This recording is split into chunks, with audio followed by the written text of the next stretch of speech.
पाठ 6 स्वामी विवेकानंद। दक्षिणेश्वर स्थित काली के मंदिर के एक छोटे से कमरे में एक अधेड़ पुजारी बैठे थे।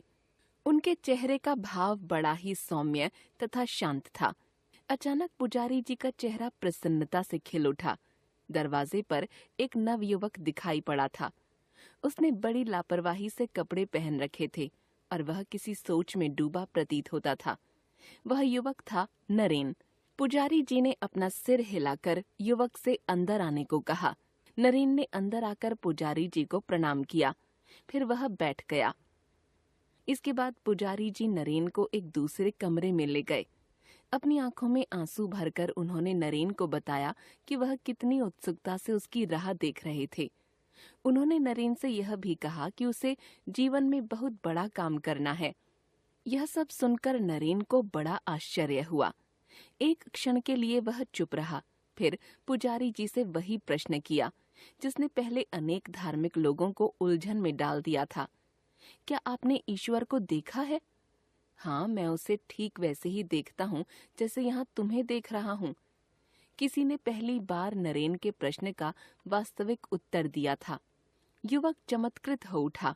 पुजारी जी ने आगे कहा, उसे ठीक वैसे ही देखा जा सकता है और उससे बातचीत की जा सकती है जैसे मैं तुम्हें देख रहा हूँ और तुमसे बातें कर रहा हूँ।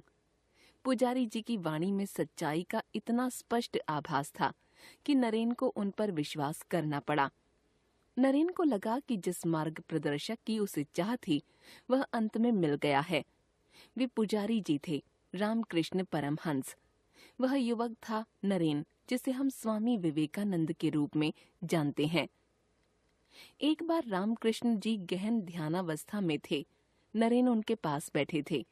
कुछ देर बाद रामकृष्ण जी ने अपनी आंखें खोली और बड़े ही संयत ढंग से नरेन को छुआ।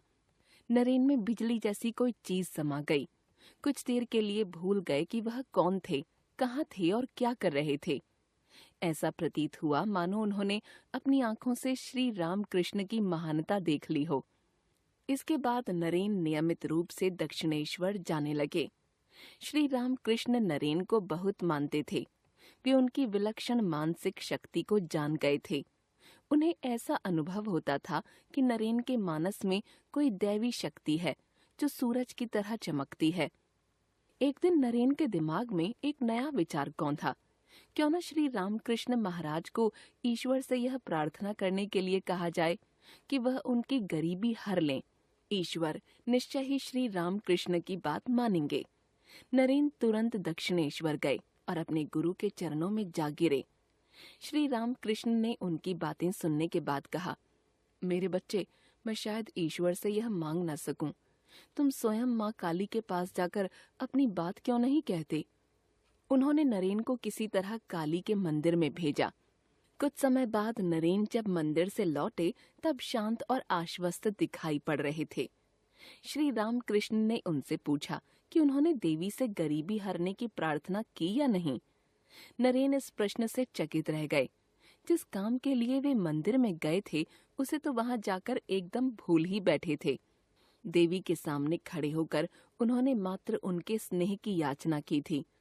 श्री रामकृष्ण ने नरेन और अपने अन्य शिष्यों को एकाग्रचित्त और ध्यान मग्न होने की शिक्षा दी। उन्हें ईश्वर के निकट पहुंचने का मार्ग बताया। नरेन ने 5 वर्ष अपने गुरु के साथ बिताए। इस अवधि में उन्होंने एक तरह की आध्यात्मिक शक्ति भी प्राप्त की। श्री रामकृष्ण नहीं चाहते थे कि नरेन अल्पायु में आध्यात्मिकता में फंसें। उन्होंने उनसे कहा, तुम्हें अभी मानवता की सेवा करनी है। वही तुम्हारे जीवन का लक्ष्य होना चाहिए, वही तुम्हारा उद्देश्य होना चाहिए, क्योंकि मनुष्य की सेवा ही ईश्वर की पूजा है। श्री रामकृष्ण की इसी सीख ने नरेन को भारत के आधुनिक राष्ट्रीय आंदोलन के महान जन्मदाताओं में से एक बनने योग्य बनाया। नरेन ने अपने गुरु से एक और महान सीख प्राप्त की, वह यह कि सभी धर्म एक ही सच्चाई के विभिन्न पहलू हैं। उन्होंने निश्चय किया कि एक दिन संपूर्ण संसार को यह बात समझाएंगे। 16 अगस्त 1886 को श्री रामकृष्ण इस संसार से चल बसे और इस प्रकार एक महान जीवन का अंत हो गया। अपने जीवन दीप के बुझने से पहले उन्होंने नरेन के रूप में एक अन्य जीवन दीप को जन्म दे दिया था। यही नरेन आगे स्वामी विवेकानंद के नाम से विश्व विख्यात हुए।